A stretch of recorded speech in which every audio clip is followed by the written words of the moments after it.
आज मुद्दामून एक महत्त्वाच्या विषयासाठी आपल्याला इथं बोलवलं आहे. गेल्या अनेक वर्षापासून आपल्याला माहिती आहे की महाराष्ट्रामध्ये गुटखाबंदी केलेली आहे.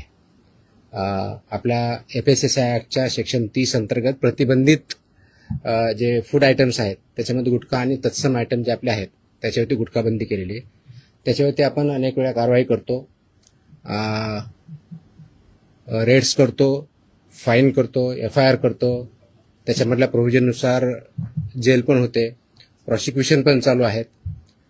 परंतु प्रोहिबिटेड आयटम असतानाही, फूड आयटम असतानाही महाराष्ट्रातल्या ऑलमोस्ट सगळ्या ठिकाणी हा गुटखा विकला जातो आणि कंझ्युम केला जातो. ही रियालिटी आपण बघतोय. मग याच्यावरती पर्याय काय? एन्फोर्समेंट तर चालू आहे, ते आपण आता जास्त स्ट्रिक्ट करत आहोत, तर ते चालूच राहील. परंतु याच्यावरती काही डेटरन्स असा क्रिएट करता येईल का की ज्याच्या माध्यमातून, कारण प्रोड्युसर तर इथं नाही आहेत प्रोहिबिटेड असल्यामुळे, ते बाहेरून आपण जे याच्यामध्ये इन्व्हॉल्व असणारे बिझनेसेस आहेत, बिझनेस पर्सन्स आहेत, ट्रान्सपोर्टर्स आहेत, रिटेलर्स, होलसेलर्स, सेलर्स, हे त्याच्यामध्ये इन्व्हॉल्व आहेत. त्या प्रकारचं रॅकेट आहे आणि ते जर उद्ध्वस्त करायचे तर आपल्याला खूप मोठ्या प्रमाणात स्ट्रॉंग स्टँड घेणं हे गरजेचं आहे. ह्या निष्कर्षापर्यंत शासन पोहोचलेलं आहे आणि म्हणून मध्ये बऱ्याच वेळेस याच्यावरती डिस्कशन पण झालं की काय केलं पाहिजे. आणि मी इथं जॉईन झाल्यानंतरही याच्यावरती आम्ही विचार केला काय करता येईल, कारण याच्यामध्ये this is a danger to public health आणि म्हणूनच तो आयटम प्रोहिबिट केलेला आहे.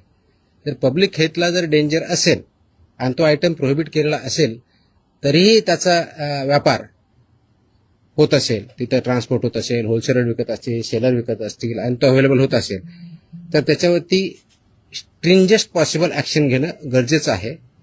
ह्या निष्कर्षापर्यंत पोहोचल्यामुळं आज दिनांक 12 जून रोजी मी मोका लावण्याचे आदेश पारित केलेले आहेत. So we have issued the order saying that MCOCA provisions will be, MCOCA कायदा, मकोका ज्याला आपण म्हणतो, Maharashtra control of organise crimes act 1999 हा आम्ही इन्व्होक केलेला आहे. ही माझी तिची ऑर्डर आहे इश्यू केलेली.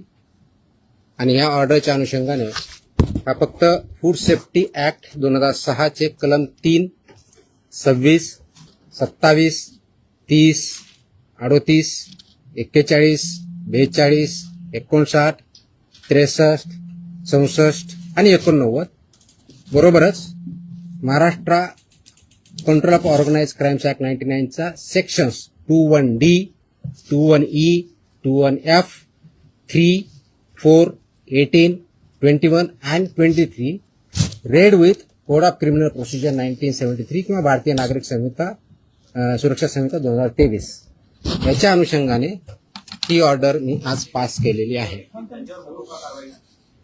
एक मिनिट मला बोलत होत्या, माझं पूर्ण होऊ दे, पूर्ण झाल्यानंतर विचारा ना प्रश्न. सो ही कारवाई करताना हे प्रोव्हिजन्स आहेत.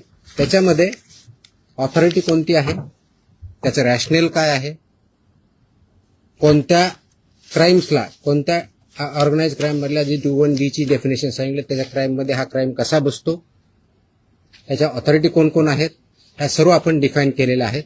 आणि याच्या अनुषंगाने अल्टिमेटली आपण काही ऑर्डर्स, डिरेक्शन्स या माध्यमातून दिलेल्या आहेत.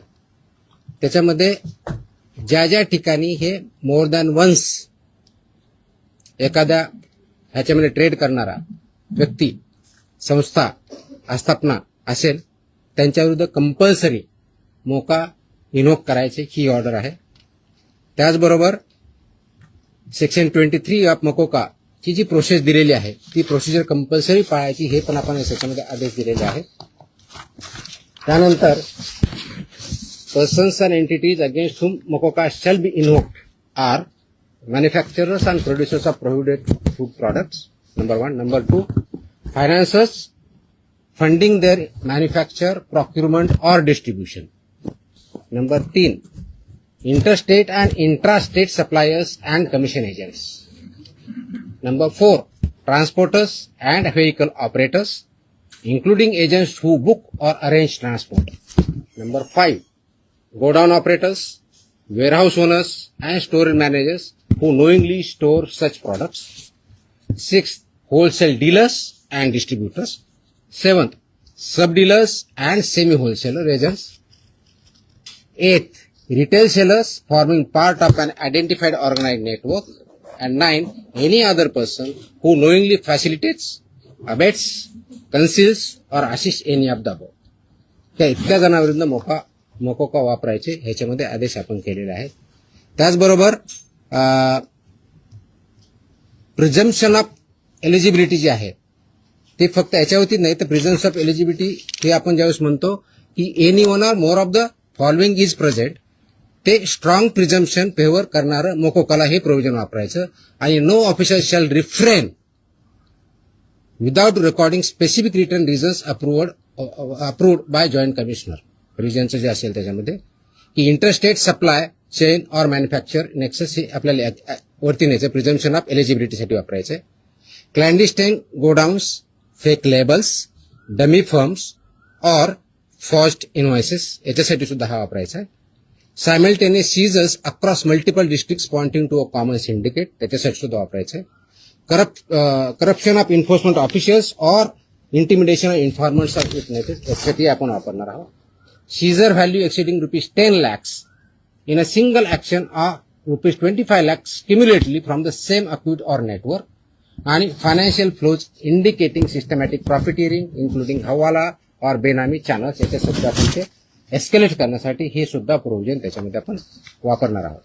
याची ओरिजिनल ड्युटी आहे ते आपण फूड सेफ्टी ऑफिसरवरती देणार आहोत. डेजिग्नेटेड ऑफिसरच्या ड्युटी आपण याच्यात ज्याला असिस्टंट म्हणून त्यांना डिफाईन केलेल्या आहेत. जॉईंट कमिशनरच्या केलेल्या आहेत. नेटवर्क वाईड प्रॉसिक्युशन करायचं हे आपण सांगितलं आहे. पार्शियल ऍक्शन घ्यायची नाही, कंप्लीट घ्यायची. आणि कॉन्फिस्केशन, अटॅचमेंट अँड फोरफिचरचं कसं करायचं ट्विन ट्रॅक स्ट्रॅटेजी ही पण त्याच्यामध्ये सांगितलेली आहे. त्याचं प्रॉसिक्युशन रजिस्टर मेंटेन करायचं सांगितलेलं आहे. बेलला अपोजिशन करायचं सांगितलेलं आहे. आणि procedure compliance with the criminal procedure code हे सुद्धा आपण मॅन्डेटरी केलेलं आहे. याला सर्वांचा ऑब्जेक्टिव्ह जो आहे बेसिकली आपण मोका का वापरतोय कारण हा स्ट्रिंजंट लॉ आहे. I understand. आणि त्याचं म्हणूनच खूप थॉट करून विचार करून याच्यावरती कायद्याचे जे कलम आहेत, सेक्शन्स आहेत त्याचा अभ्यास करून this order is basically done to prosecute in the interest of food safety in violation but as an organized crime against public health. हा क्राईम पब्लिक हेल्थच्या अगेन्स्ट आहे. आणि आर्टिकल 47 ऑफ द कॉन्स्टिट्यूशन जे आहे ते स्टेटला मॅन्डेट करतं. That is where my order begins with. आणि तुम्हाला copy me देईलच, press note बरोबर ही कॉपी पण असेल so that you can go through that order. It says the Article 47 of the Constitution of India cast upon a state primary duty to improve public health and in particular to bring about prohibition of consumption of substances injurious to health. हे already आपण prohibit केलेलं आहे. त्याचं implementation व्हावं, public health improve व्हावं आणि public health जी endanger होते ते कंट्रोल करता यावं या दृष्टिकोनातून मोकोका कायद्याचे प्रोव्हिजन हे प्रोहिबिटेड आयटम जे 32 म्हणजे फसाई ऍक्टच्या सेक्शन 32 अंतर्गत जे आपण प्रोहिबिट केलेले आयटम आहेत त्यांच्यावरती आजपासून म्हणजे अगोदर लागू करू शकलो असतं पण आज आपण ती ऑर्डर काढलेली आहे and it will B implemented completely across the state of Maharashtra. त्याच्यामध्ये मिसलिडिंग ऍडव्हर्टाइजमेंट ऍक्ट आहे. तुम्हाला काही दिवसापूर्वी कारवाई केलेली बघितली. फसाईमध्ये सुद्धा मिसलीड करणं, लेबलमध्ये चुकीची माहिती देणं, इन्ग्रेडियंट चुकीचे असताना वेगळा क्लेम करणं हा सुद्धा गुन्हा आहे. त्यानुसार आपण कारवाई करतो त्याच्यावरती. It's not about police or FDA किंवा food safety officers. It is the holistic. याच्यामध्ये कंझ्युम करणारा आहे तेवढा जबाबदार आहे, विकणारा आहे तेवढा जबाबदार आहे, इन्फोर्स न करणारा आहे तेवढा जबाबदार आहे. जो कोणी जबाबदार असेल आपण त्याच्यावरती कारवाई करणार आहोत आणि स्ट्रिक्ट करतोय. तुम्ही गेल्या काही दिवसामध्ये बघितलं असेल हा ज्यावेळेस प्रोहिबिट केला त्यावेळेसचा उद्देश हाच होता. He is a danger to public health. आणि ते जर टाळायचं असेल कारण याच्यामधून काय काय आजार होतात हे मी वेगळं सांगण्याची गरज नाही. It's documented, it's in the public domain. ते करण्यासाठी आपल्याला स्ट्रिंजंट ऍक्टचे प्रोव्हिजन आपण आज का इन्व्होक करतोय कारण जेवढ्या इफेक्टिव्हली आपल्याला करायचं होतं तेवढं होऊ शकलं ना. हा डेटाच्या आधारे तुम्हाला मी डेटा सांगतो म्हणजे जस्ट फॉर इन्फॉर्मेशन आपल्याला हा एक असेल की आतापर्यंत गेल्या 10 वर्षात ऑलमोस्ट आपण FIR किती केलेले आहेत महाराष्ट्रामध्ये. 32चा FSSAचा जो सेक्शन प्रोहिबिट केलेला आहे त्यावरती जे मॅन्युफॅक्चरर्स आहेत त्यांच्या विरुद्ध 260 मॅन्युफॅक्चरर्स FIR आहेत आपले. जे पुरवठादार आहेत हा सप्लायर्स ते 248 आहेत आणि पर्सन्स जे आहेत ते असे 190 असे 703 ट्रान्सपोर्ट कोणते हे ट्रान्सपोर्ट सॉरी ट्रान्सपोर्टर म्हणजे उत्पादक 260 सप्लायर्स 248 आणि ट्रान्सपोर्टर्स 190 असे 703 FIR आहेत. सो FIR काय कमी केलेत अशातला भाग नाही. त्यांचं प्रॉसिक्युशन त्यांची पुढची प्रोसेस आपण करतोय. पण आपल्याला अजूनही त्याच्यामध्ये कम्प्लीट याच्यामधून खरोखरच हद्दपात करण्याच्या दृष्टीने कारण याच्यातून झाला नाही तर पुढची स्टेप आपण घेतोय आणि ती आज आपण घेतलेली आहे. Yes please. ते सांगितलंय की दोज हु आर रिस्पॉन्सिबल त्यांच्यावरती आपण कारवाई करणार कुणी असू द्या. म्हणजे माझे अधिकारी असू शकतात इन्व्हॉल्व जर असतील तर दुसरे कुणी असू शकतात. त्याच्यामध्ये एड्स अबेट हे शब्दप्रयोग आपण जे केलेले आहेत त्याच्यामध्ये त्यांचं इन्व्हॉल्वमेंट जर सिद्ध झालं तर आपण त्यांच्यावरती करू. याच्यामध्ये आमचे काही अधिकारी इन्व्हॉल्व आहेत असं खूप अलिगेशन होतात कंप्लेन येतात आम्ही त्या व्हेरीफाय करतो. पुढच्या काही दिवसामध्ये असे काही अधिकाऱ्यांचं इन्व्हॉल्वमेंट आहे किंवा नाही याच्याबद्दलचे इन्व्हेस्टिगेशन आमच्याकडे सध्या चालू आहेत. त्याच्यातून जे रिझल्ट येतील ते आपल्यापर्यंत येतीलच. मला धमकी आलेलं कुणी सांगितलं तुम्हाला? नाही sorry no sorry please look at ती जुनी क्लिप आहे कमीत कमी 10 वर्षापूर्वीची आहे. Look at the clip. आताची क्लिप नाही याची ती दॅट वॉज नाही मला नाही that clip if I remember correctly मला आठवत नाहीये इफ आय रिमेंबर करेक्टली बहुतेक ती पुण्यातली क्लिप आहे फिनावाजी पीएमपीएम आहे. चेकआउट तुम्ही बघा ते क्लिप आताची नाही मला कोणतरी पाठवली मला कोणतरी विचारलं मला अशी धमकी नाही आलेली. क्लॉज वापरण्यासाठी ज्या काही प्री कंडिशन्स आहेत त्या फुलफिल झाल्या डेफिनेटली करणार आम्ही. कारण त्याला एका गुन्ह्यासाठी होत नाही. It has to be more than 1 offence in last 10 years.